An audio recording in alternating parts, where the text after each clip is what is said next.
Welcome back to Biohacking Eve, Health Optimization for Women with Judith Miller, where we shine a light on everything that will help you reach your best self as a woman, as unique and individual as only you can be. Live long and prosper, my friend.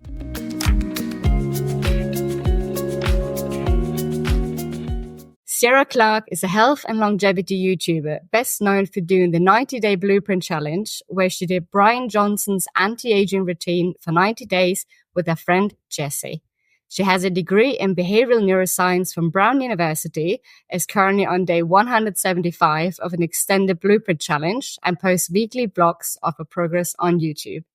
Welcome, Sierra. Great to be here. Thanks for having me. So let's launch right in. So tell us about Blueprint for those who haven't heard about it before.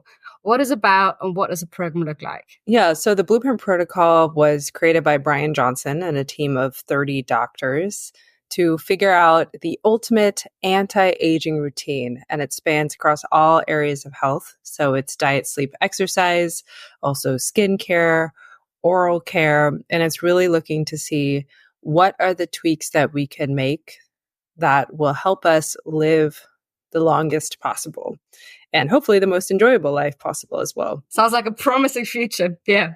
Yeah. And I first discovered Blueprint through YouTube. I saw this guy who was waking up early in the morning and was really into his exercise and had 100 supplements. And I was like, what's this about? And then I just devoured all of the information and watched everything I could and read everything I could. He has a great website, protocol.bryanjohnson.com, and it just outlines every single part of the Blueprint protocol in detail. So if people want to do it for themselves, they can just check out the website and it just says everything to do. Good stuff. So for those who haven't come across your channel, why are you doing it in particular? What's inspired you? I know you're doing with your friend Jessie. You've also mentioned the Rejuvenation Olympics leaderboard. Well, I love YouTube. I love making videos. It's something that I've been doing since I was a kid. And I was a part of another YouTuber's accelerator. His name is Ali Abdal. He used to be a doctor. Now he's a very cool productivity YouTuber. And in the course with Ali and his team, they talk about showing your work and just talking about things that you're interested in and excited about. And at the time, I was so into and excited about Blueprint. So I thought, hey, this is something I could just experiment with for myself and then just bring people along for the journey. So that's how we got here today. So the Rejuvenation Olympics leaderboard, what is that and how are you doing towards it? Yeah, the Rejuvenation Olympics leaderboard is basically a leaderboard that looks at people's speed of aging score. So a speed of aging score of 1 would indicate that for every day you're alive, you are aging 1 day. So there's this difference between chronological age and biological age. So chronological age is I was born and each day I'm living a day, and that's just is what it is. And then biological age is based on a bunch of factors. How healthy are you? How well are you sleeping? What is your fitness? What is your diet? So we have this control, so to speak, over our biological age. And changing that with good habits can slow down our speed of aging. So the Rejuvenation Olympics leaderboard is kind of a fun game of sorts where people are taking speed of aging tests and then they put that data into the board and the board spits out who has the lowest speed of aging score. So it's a combination of who has made the biggest changes. So maybe you had a score of 1.13 and then you brought it all the way down to 0.8. So it looks at those who's made the biggest difference over time and then who just has the lowest score in general. So for me, it's a fun challenge just to see, can I continue to reduce my speed of aging over time enough to get onto this Rejuvenation Olympics board and be, one of the top longevity people who's got it together. That's the goal. One of the top professional rejuvenation athletes, as Bryan says. So how are you doing towards that at the moment? What number are you now? Yes. So for my first challenge, where I just started with 3 months of Blueprint, so 90 days. And in those 90 days, I measured at the beginning and at the end, and my speed of aging did not change. So it went from 0.93 to 0.94. And I think the reason it didn't change over the 90 days is because I was doing a ton of changes. I was experimenting with a bunch of things, but in particular, I was changing my eating window a lot. I was shortening it to just 4 hours a day. I wasn't eating for the entire 4 hours, but I was eating within 4 hours, so 20 hours a day. I was fasting. And then I was just shifting things a lot, experimenting with things. So my circadian rhythm for sure was off. And the backside story of all of this is the stress of learning how to piece together a vlog every single week and produce this beautiful content, which is so fun and is great to watch. And it looks like this cute 12-minute video, but on the back end, it takes like 50 hours of work. So I'm trying to do this full-time job of taking supplements, eating well, and getting to bed on time. I have a full-time job and then I do YouTube. So it's another 50 hours on top of that. So for me, the stress was really, really high in this period of time, these first 90 days, just figuring everything out. So it's stabilizing and staying at 0.94, I think is actually really good. So we're curious to see for these next 90 days, things are much calmer. We understand the protocol at this point. We know how to vlog. So I'm very curious to see if my speed of aging reduces for these next 90 days. And I think that it will. And I guess you're 5 days out from the next measurements, right? 180 days. Yep. We have to start measuring soon. So we'll keep each other posted on that. Fantastic. Coming back to the fasting window, I think you addressed something very, very interesting. So when I first got into biohacking longevity some literally 15 years ago, and I started with nutrition, teaching myself about nutrition, actually started eating vegetables for the first time in my life. That was a big change. And sort of went down that rabbit hole and learned about intermittent fasting and all these kind of things. And I went really crazy on the intermittent fasting as well. So I was on sort of a 4, sometimes 5 hour feeding window. And I felt great to start with. But one thing I've realized more recently, looking at my blood values, my cortisol is through the roof. I mean, I do have a very stressful life, as do you, full-time job, and you're producing this and you're doing that. And you actually want to see some friends, all the rest of it. But then a longevity doctor told me, well, for women, that's actually intermittent fasting, or rather short feeding windows are actually not a very healthy thing to do. So how have you actually experimented with that? What sort of window have you found? Obviously, you're 6 months in, you've done a couple of measurements, there's a couple more coming. What have you tried and what have you found is working, and what do you think is still to be determined? It's a great point. Fasting is this remarkable tool for health, wellness, and longevity. And it's something to be thoughtful about for how we do it. In particular for women, like you said, it's very stressful. And then for women's bodies in particular, we're thinking about our menstrual cycle and making sure our hormones are okay. So for me, I have experimented with basically every kind of fast that I could think of and had a lot of fun with that. I'm actually a compulsive eater. So I have been in 12-step programs for eating because it's been an issue in my life that I use eating as a source of soothing. But fasting has actually been really helpful for me in just stabilizing me in my life, stabilizing my mind, my mood, everything. So in terms of the fast that I've tried and which ones I've enjoyed and have worked the best, I am at a point where 16-8 is just fantastic. 16-8 is the one that really just stabilizes everything. You get a good dose of the power of fasting. Around the 18-hour mark, you start to play with autophagy. So it's not quite getting like the full autophagy benefits, but it's a great window. Having an 8-hour eating window is perfect. I have done OMAD in the past, and my eating window has been anywhere between 3 to 4 to 2 hours, just eating once a day. And I think that it was fine for short periods of time, but I noticed for myself and other women, it can mess with the menstrual cycle, and it could be so stressful that women stop getting their periods. And that's not great. We want to be in a place where it actually works for us. So I'm sure there are some bodies where one meal a day is fine. I just haven't found that for myself.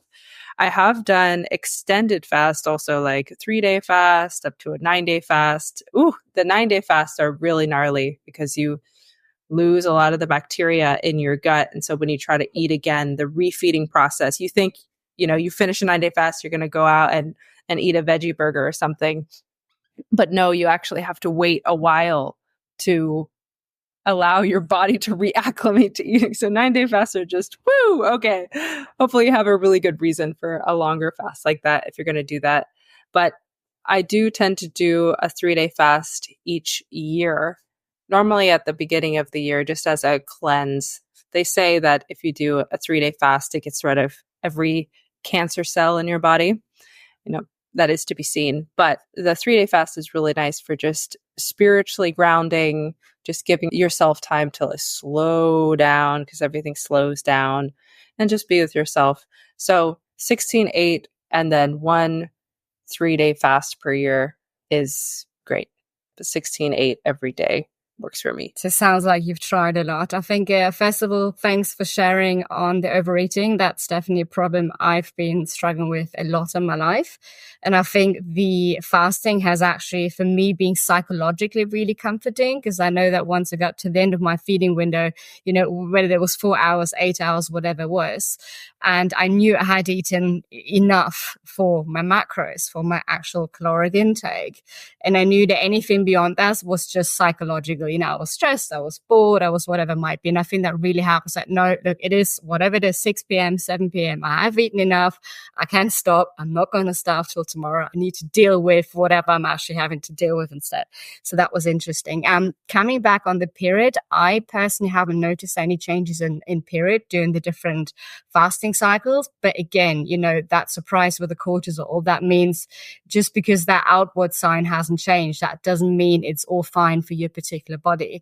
And again, because we're talking women, women have so many different stages in life. I mean, you've got puberty, you've got childbearing age, you've got perimenopause, you've got menopause, and your hormonal cycles. I mean, it's kind of obvious, but a lot of people don't know this, that as a woman in childbearing age, you need to have a longer feeding window.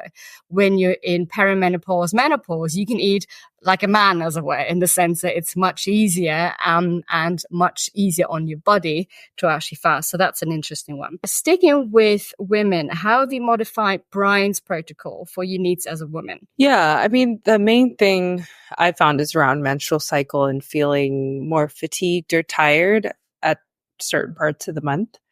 And I think for that, what I have found is I still do things. So unless it's like a really serious situation where I just feel totally wiped out and I just need to sleep or something like this, I still did do my workouts, but I would just modify them. So if I'm really worn out and my body's telling me, hey, today is probably not a high intensity, heaviest weights of your life, fastest run of ever time, I'm still going to work out. I just might modify it. So maybe I do an inclined walk and I'm in zone 2 for 30 to 45 minutes. So we're still moving because the blood flow is quite helpful, and getting the daily exercise is very helpful and pretty natural. So mainly the way that I responded to that is, okay, yeah, I'm definitely feeling low energy and I'm just going to work with that. That's okay. That's how we're feeling today. And we're just going to move with that. You have the iron piece, just making sure that you are getting enough iron when you are losing blood. Most things with protein in it have iron, and just making sure you're eating vitamin C with the iron so that you can get the proper iron absorption. Otherwise, I think there's a lot. I get a ton of questions on YouTube about, can women do this? Is it okay for women? And what Bryan found with Kate, so Kate Tolo, someone that works on Bryan's team, and she did Blueprint like full out, had a ton of tests done for 30 days. And obviously she works every day with Bryan, so she was very on it. She was eating the food that he was eating, this kind of thing. And they found that she was able to do pretty much the same thing as him, and that it worked out fine.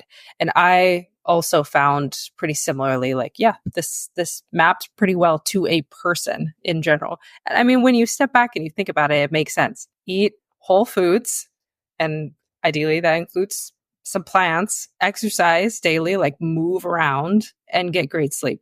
Like those are just like the fundamentals of being alive. So, yeah, if you do those things, it's going to work for most bodies. And then the other things like skincare and, the oral care, these are kind of additional details. But the main tenets, like the three pillars are, they're solid and they're going to work for most people. So the protocol is pretty similar. How are metrics different? I mean, looking at Bryan's metrics, I know that he measures nighttime erections, for example, which obviously is not something that we will probably be measuring. But is there anything else that you sort of start, anything that you would have dropped from his measurements, obvious ones, anything that you should have measured or that you should be measuring as a woman to take that into account? Yeah. So I'm definitely looking at my estrogen, just making sure that's okay. I am wanting to have kids at some point. So I'm just making sure I'm not messing up with anything. So what I do for that is just a routine blood work, once every 3 months is fine. Bryan does like once every 6 weeks or something like this, but they are much more on top of his blood work. Blood work can be very expensive, or it can take a lot of time to get access to it through a healthcare provider. For example, having conversations with your doctor about why you want your blood drawn so often, that can be a whole thing. I found that with my healthcare provider. That's the way that I reduced cost on these blood panels, is I just did it through my insurance. But I am checking my blood work, making sure everything is good and okay. In terms of other measurements, the measurements that I'm mainly paying attention to are similar to Bryan's. So I have a Whoop band. I'm getting that continuous data, tracking trends of my HRV over time, my sleep score. So how is my sleeping? What is my resting heart rate? And for anyone, no matter what your body is, we're really looking at trends because each person is different. So your HRV could be very different from someone else who has the same height, weight, gender as you. So we're really that's why Whoop and Oura Ring, these kind of trackers are very helpful because it's not just a single day. We're looking to see, are we trending upwards? Are we trending downwards? This kind of thing. But otherwise, VO2 max is super helpful because you're looking to see your body's ability to use oxygen, and it is very connected to longevity. So if you can improve your VO2 max over time, it generally suggests that you are a likely candidate to live a long time, live a long, healthful life. So that is something I'm doing more regularly is, once every 3 months at this point, I'm looking to improve my VO2 max. And actually, VO2 max is a very interesting point because when people start comparing their measurements to Bryan's, there is actually a difference between males and females in VO2 max as there is in other different measurements. I mean, it's kind of obvious to most people that as a man, you can probably lift more weight than as a woman, just physically, physiologically, but there are other things that we need to pay attention to. But coming back to investments, so what investments, and I mean that in the widest sense, was required from you specifically? I guess you didn't spend all day and 2 million a year on doing the program. Yeah, so I tried to keep it as low cost, simple, and effective as possible. I wanted to do the everyday version. Bryan did the eccentric centimillionaire version with the big teams and access to all the things.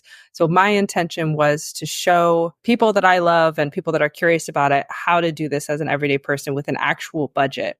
So the things that cost the most was the testing, which most of Bryan's costs are testing. The 2 million, that's largely testing cost. So the test that I did was VO2 max, which cost about $100 or so. The cost is really dependent on where you live. So for me in the Bay Area, California, about $100. DEXA scan, so helpful. DEXA scans really tell you what is actually going on. The scale tells you very little because oftentimes when we're starting to work out, especially adding resistance training, we are losing fat and gaining muscle. So the weight on the scale could say the exact same number, but your body internally is completely reconstructing itself. And that is just not obvious at all using a scale. So DEXA scans are incredible because you can see how much lean tissue, how much muscle have I grown, how much fat tissue have I lost, and especially that fat tissue in and around the organs, that visceral fat, how much of that visceral fat have I gotten rid of if that's something of concern? Because the visceral fat will get you. So we're really trying to get that low as possible. a note on the DEXA because obviously you can get body fat scales for home.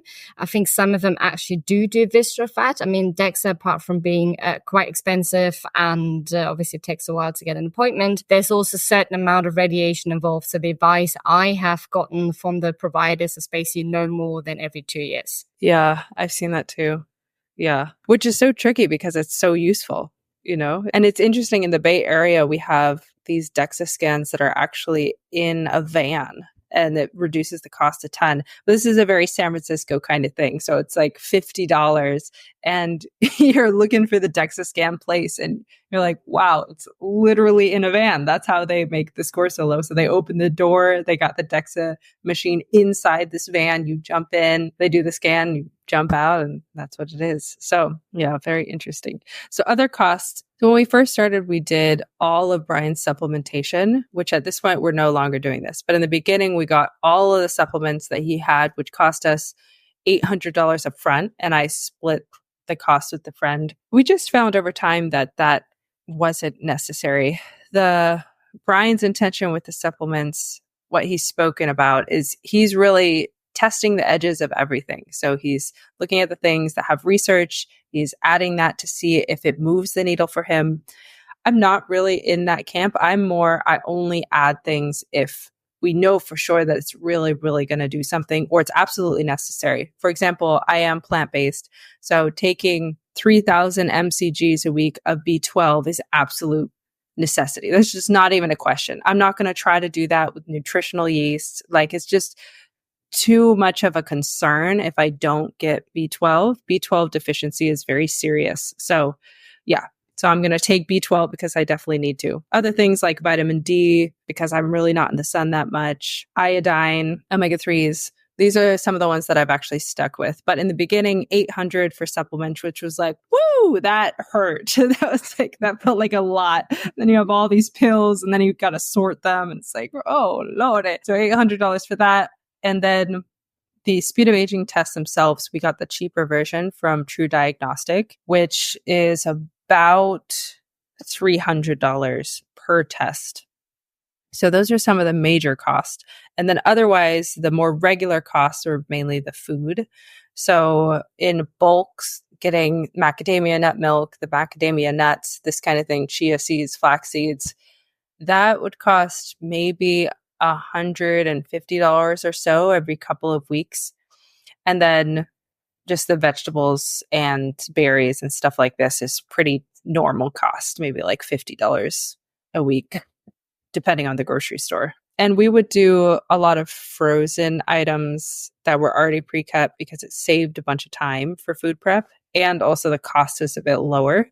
So these are some of the ways that we've hacked as much as we could to lower the cost while still trying to get maximum benefits. And there's also a couple of things that are not as easily available. So for example, I know that Bryan is using red light lamp, full body red light lamps 3 times a week, 12 minutes. I've actually got one at home. I'm a massive fan. I'm just never at home, so I don't use them as much as I should. But obviously they're quite costly as well. So how did you go about the unusual stuff? Yeah, so the unusual stuff we haven't done as much, mainly because the cost has been prohibitive. I did get a Pulsetto for my birthday, so I've been experimenting with that a little bit. That was a bit of a hassle just to get it, and I haven't been using it that much, to be honest. What we've really come back to is just the main tenets of diet, sleep, and exercise. What I find is that there's a lot of focus on the tech and the tools, so much so that diet, sleep, and exercise can be forgotten. It's like, oh, let me use a Pulsetto. Let me use this HRV device that's going to help calm me when I could just get to bed and get enough sleep every night, right? Like if you're getting 5 hours of sleep, but you're doing this HRV device, it's like, okay, yeah, maybe that will help with your longevity. But probably the first thing to do, and oftentimes the hardest, is just to set a solid drumbeat of those healthy, healthful habits. So I try not to distract myself too much because I feel like I'm still getting consistent. I'm still working on being as consistent as possible and stabilizing myself. I'm still in that phase of my life. So I'm trying to focus there and not get distracted with the extra things. But the extra things are like fun, additional stuff rather than like, this will solve all my problems. So speaking of changes, what was your life like beforehand? What did and didn't you do then? Yes.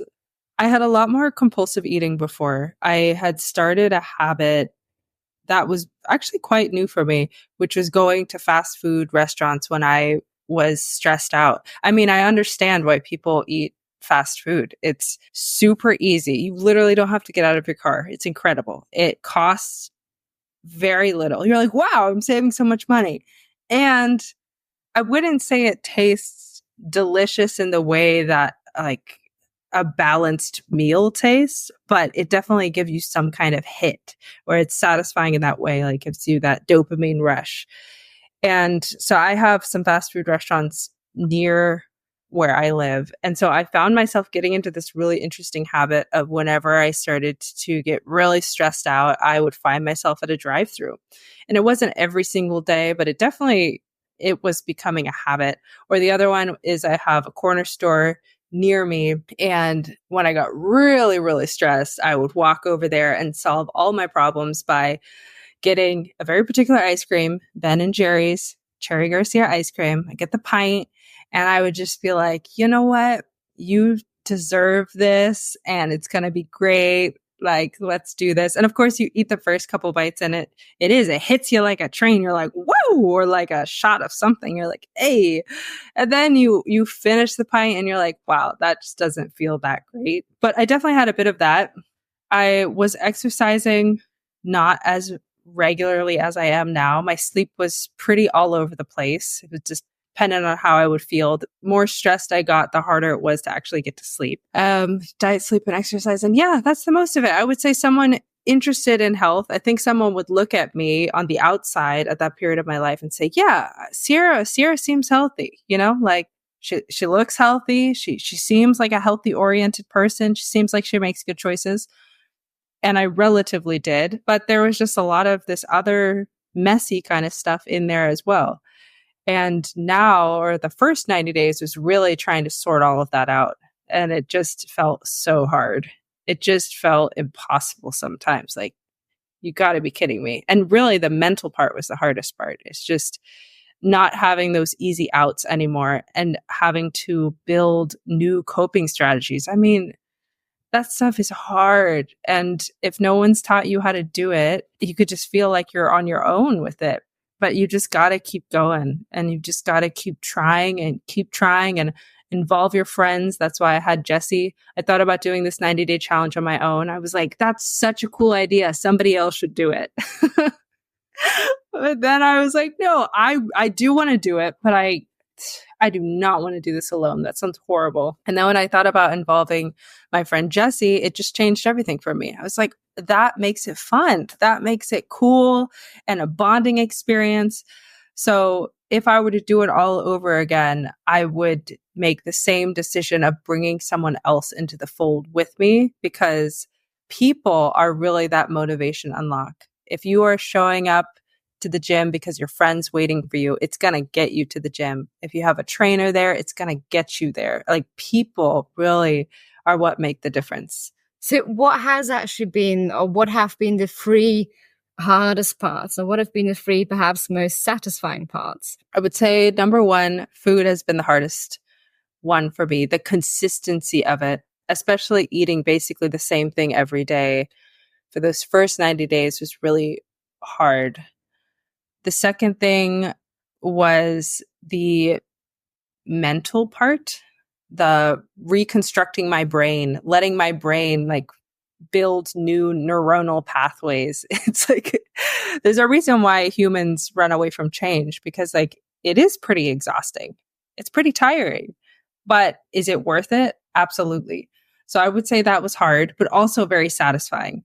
It was also a really positive thing, because when you do start to change and you prove to yourself over time that I can do it, that's one of the most satisfying feelings ever. You're like, I'm a badass. Woo!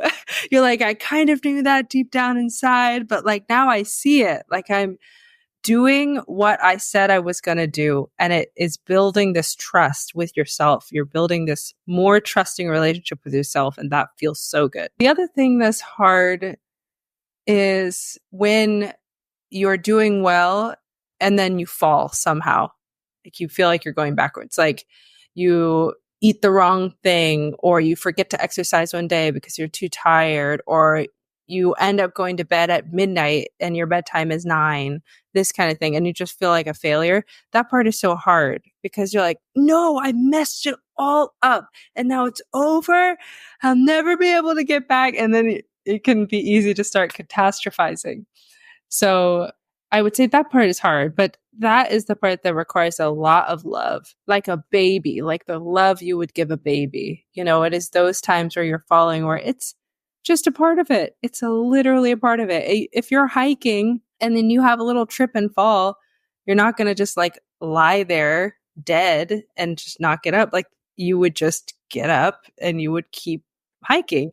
And then you would get to this like top of the mountain and look out and be like, whoa, you forget you even fell back there, right? Like that's what we're aiming for. And that's how life can be. So I would say now the other things that I've really enjoyed that have been lovely is rebuilding that trust with myself. The bonding of doing it with someone else is beautiful. Like my relationship with Jesse has become even stronger, and it's creates such an incredible sense of purpose when you're doing something outside of yourself. So yes, I'm doing this for myself, but I'm also doing it with my friend, and supporting my friend just gives me all kinds of energy. It's just amazing. You know, like when you do something nice for others, or like you're doing something loving with others, it just changes the whole game. And then I would say the third thing is it's amazing to feel this good. I'm not feeling good every single day. You know, I'm eating well, I'm sleeping well, I'm exercising better than I have in my whole life probably. Doesn't mean every single day I'm feeling like fire, but it does feel pretty great to have way more energy, to be able to lift things, to be able to run fast, to have your brain functioning at a better rate. I mean, woo! Yeah, it's good. It's good stuff. better than the fast food, I can tell you that. And in terms of sticking with the protocol, as you said, it is difficult. Other than having a buddy, did you find any hints, tips, workarounds, anything that really helped you? Yeah. So accountability is great. Some period of reflection every single day. What did I do today? How did it go? How did my eating, sleep, and exercise? And what's my plan for tomorrow? I think oftentimes when things go wrong, it's simply because there is no plan or it wasn't thought through. And this doesn't need to be a 15-minute exercise. It's literally 5 minutes. It's like at the end of the day, the way I do it is I text Jesse, but this could be written in a note. You could have it in a journal. It could be any way you want. I like texting it to somebody else because it creates a greater sense of accountability. But it looks like this. At the end of my night, I'm just sitting. I'm going to go to bed soon. And I'm taking 5 minutes to reflect and then plan. So I say, this is what I ate today. It didn't go as well as I thought it would, but you know, that's okay. I could just make these tweaks for next time. This is what I did for exercise. This is how it went. And this, I'm about to go to bed. So yeah, I'm going to get my sleep plan. And for tomorrow, this is what's up. Oh, I'm going out to lunch tomorrow because I'm going with a friend. So that means I need to look at the menu to see or I need to bring my own food. So you're already starting to think through and plan for any changes or inevitabilities that are going to happen in your day. You plan that out, you go to bed. So the next morning when you wake up, it's just so much easier and easeful to move through that day. So that was very helpful. Yeah, I would say that's probably the top tip is make a plan, have a map for yourself, make a plan. And stick with it, ideally. And in terms of logistical tips, did you find anything that, when you start, obviously it's a completely new protocol. You're having to eat supplements twice a day. You're having to do this at this time, this at that time. You're having to meal prep. Obviously that takes a lot of time. Did you find any logistical hints and tips that really saved you time down the line? So it could be meal prep or anything else. Honestly, logistically, what helps save time and make it easier is taking it one step at a time. And I know there's this desire to do everything all at once. And that's what I did in the 90-day challenge. But if I were to tell my friends, my family members how to logistically do this, I would say take it one step at a time. So start with one pillar. Sleep, is that low-hanging fruit? Like, does that one feel like you're ready to make a change there? Okay, cool. Low-hanging fruit. All right. This week, just tonight, let's make sure we get in bed by our set bedtime. Okay, we do that. Check. This should be like so easy. All right, next day. Okay, can we do two nights of getting to bed at the same night? Yes, check. Woo! Okay, we're winning. And we're starting to build this momentum. Start to build the momentum. Things start to naturally settle into place. And then once things stabilize for one thing, you add something else. And then once that stabilizes, you add something else. And you keep going like this. I think the mistake that people often make is they want a total body life transformation. And so the thinking is, in order to make that transformation, I need to change everything about me and how I do things. And that might work for 3 days, 3 weeks, 3 months. But oftentimes what I see happen is then after those, it's just too much. It's too much change. It's too much hard. It's too hard. And the body naturally swings back to try to stabilize. And so what we're trying to do is not make huge changes. We're trying to make tiny tweaks that are sustainable and stick over time. And once we make those changes and we build them and they compound, then before you know it, you just have to trust that process. You have to trust the tiny tweaks, these atomic wins. And once you continue to do that, before you know it, you won't even notice, like, you'll be like, who am I? I'm a whole different person. But just give it time and patience, little baby steps. And celebrate the small wins. Yeah. Yeah, I think celebrating the small wins is really important just to help build these new brain function space here. I mean, you've got the biological background on that with behavioral neuroscience, but for those who haven't. Coming back to logistics, obviously when we said we started, there was a lot of supplements involved, especially for people who've either already got a lot of supplements or they're now adding a lot of supplements. It's really difficult what to take when, because some have to be taken in the morning, some in the evening because they impact sleep and energy during the day. Some have to be taken on an empty stomach. With some of them, you actually get sick when you take them on an empty stomach. Some of them you need fat. Some of them you can't take them together because they actually cancel each other out. So iron, you have to be very careful with what you take that with. But then iron, as you said previously, you have to take with vitamin C for absorption. How do you go about optimizing that stack? Because every person's stack is different. The first question I ask is, how do I make this as simple as possible? What is literally the simplest way that I could do this? And this requires a little thought up front. I think the mistake is trying to figure things out on the fly, like while you're actually doing it, but actually just taking 10 minutes to an hour, put that time aside and just think through a plan. Make a Miro board or something where you could see it visually, or like literally put your pill containers out in front of you and you're like, okay, when does each need to be taken? You start to group them together. And you try to figure out what is the grouping that requires the least amount of effort for you in real time in life. Ideally, you have them in batches. So you have the morning ones, and then you have the ones with your first meal, and then you have the ones with your second meal. I would say if you can get it in those categories, like the 1, 2, 3, that would be the ideal situation. And then if you have one that's stray, that is just like some weird one that isn't going to fit into those 3 categories, I would ask yourself, do I really need to take this? Like, just ask, is it worth it? Because, we have to make thousands of decisions every single day. And is this one stray pill, is this one really going to move the needle? And if it's not, maybe you could consider taking it out. But we're really looking for consistency here and actual systems that are simple.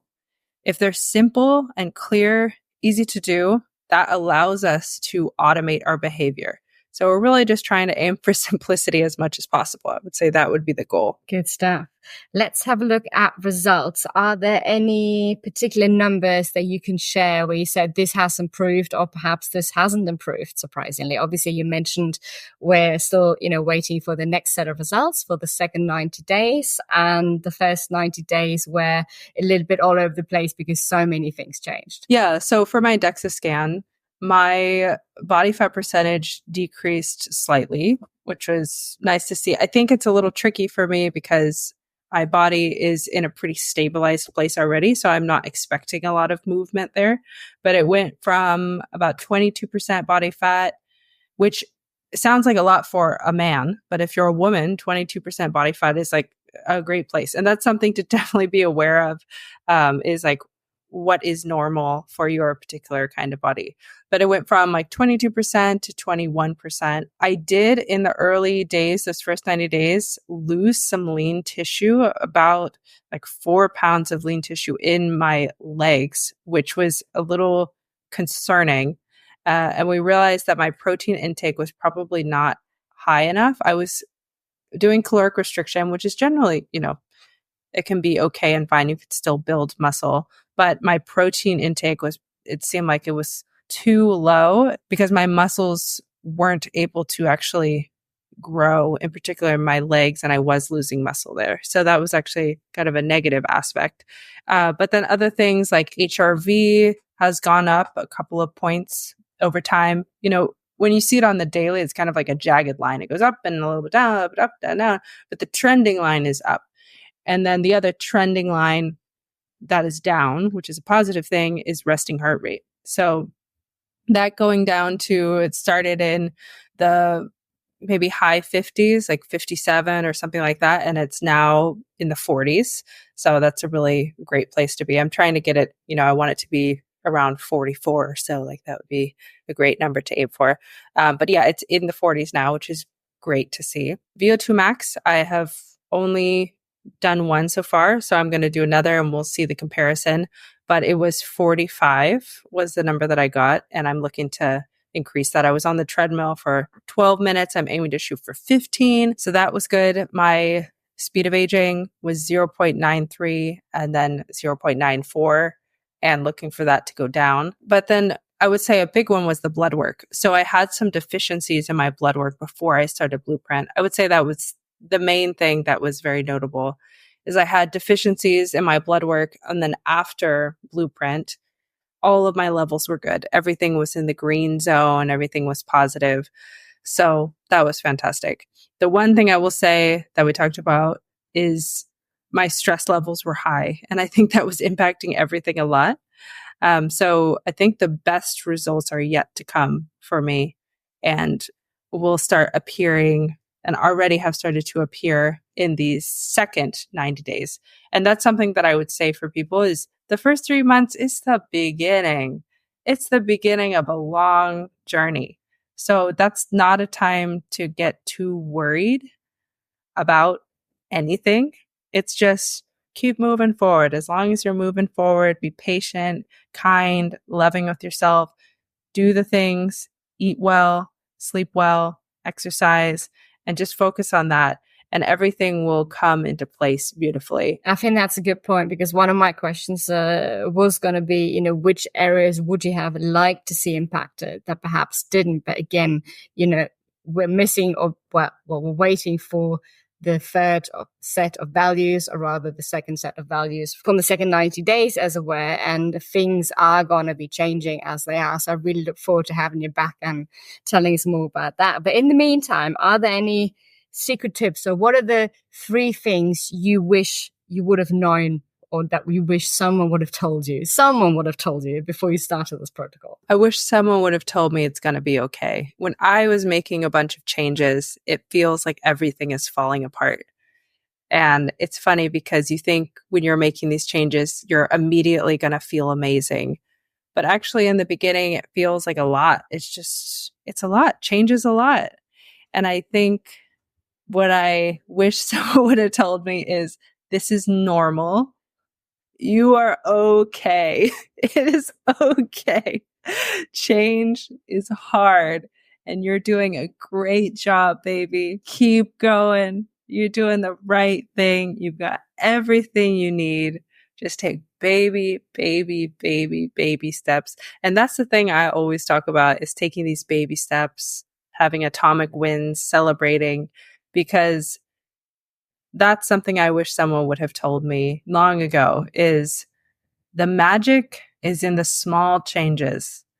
Just do the small changes. And if you could do that, magical things will happen. If you haven't worked out in 20 years and today you put your running shoes on, it's time to celebrate.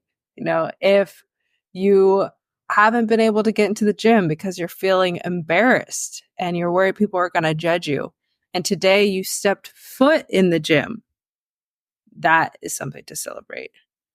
And if you have been in the gym, but you haven't been able to weightlift because you're like, I don't know if that's for me. And today you did 10 reps of the lat pull down bar. Yes, it was like the easiest weight possible, like the lowest weight, but you did those 10 lat pull downs.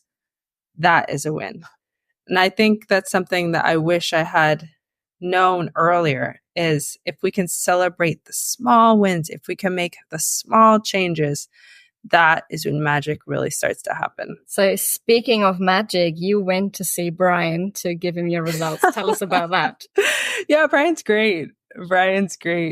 Yeah, him and his team were very open, very understanding. They originally told us we had 15 minutes to film, and I was losing my mind trying to figure out how we were going to do that. Then they gave us 30 minutes, and then we actually ended up filming for about 45 minutes. I think the main focus for me was how to have fun.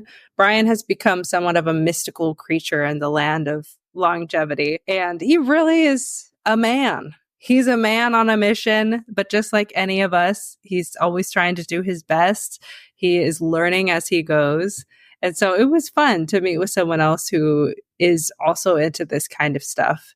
And yeah, he's a nice guy. I think there's a lot of opinions about anyone that is in a public facing situation.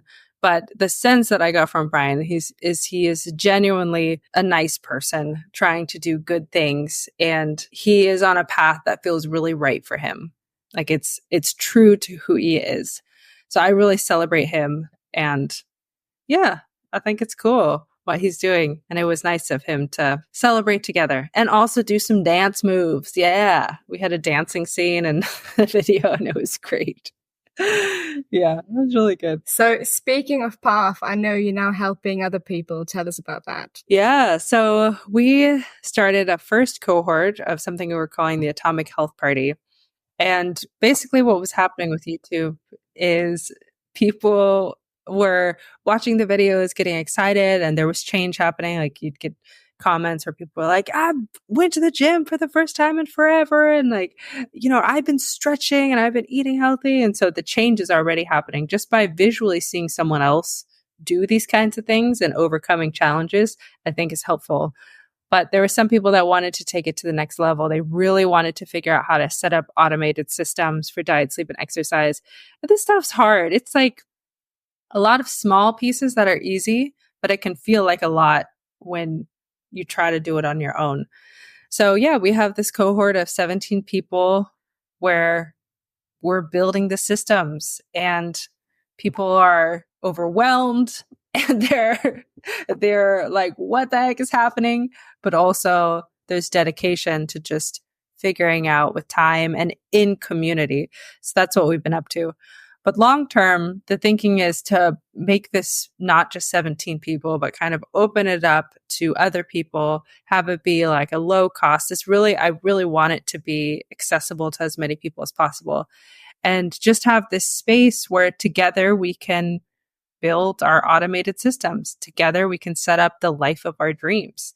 And then every single day we take tiny steps towards creating that life of our dreams. And then before we know it, we're like, heck yes. Look at this. That's a very good note to end on. So, Sierra, where can people find you? You can find me at YouTube. Just type in Sierra Clark, Sierra like the mountains, Siera, last name Clark, Clark.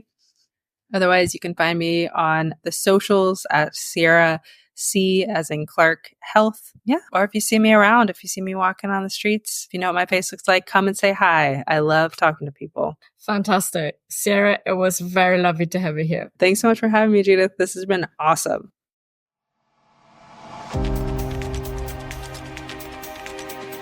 Thank you for joining me on this transformative journey. Your presence in this community is truly valued. Now, you may not realize it, but your words hold immense power.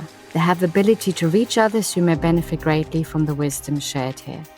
If you found value in what you heard, I kindly ask you to take a moment to subscribe to Biohacking Eve, leave a glowing review on your preferred podcast platform, and share Biohacking Eve with your friends and family. Your support helps spread the message of health optimization for women far and wide. Lastly, I want to express my gratitude to you for investing in yourself. By prioritizing your well-being, you serve as an inspiration to others. I'm eagerly looking forward to bringing you many more exciting episodes, and thank you for being a vital part of our community. Live long and prosper, my friend. The Biohacking Eve Health Optimization for Women podcast is for general informational purposes only and does not constitute the practice of medicine, nursing, or other professional healthcare services, including the giving of medical advice, and no doctor-patient relationship is formed. The use of information on this podcast or materials linked from this podcast is at the user's own risk. The content of this podcast is not intended to be substituted for professional medical advice, diagnosis, or treatment. Users should not disregard or delay obtaining medical advice for any medical condition they may have and should seek the assistance of the healthcare professionals for any such conditions. In addition, the information on this podcast does not constitute investment or financial advice.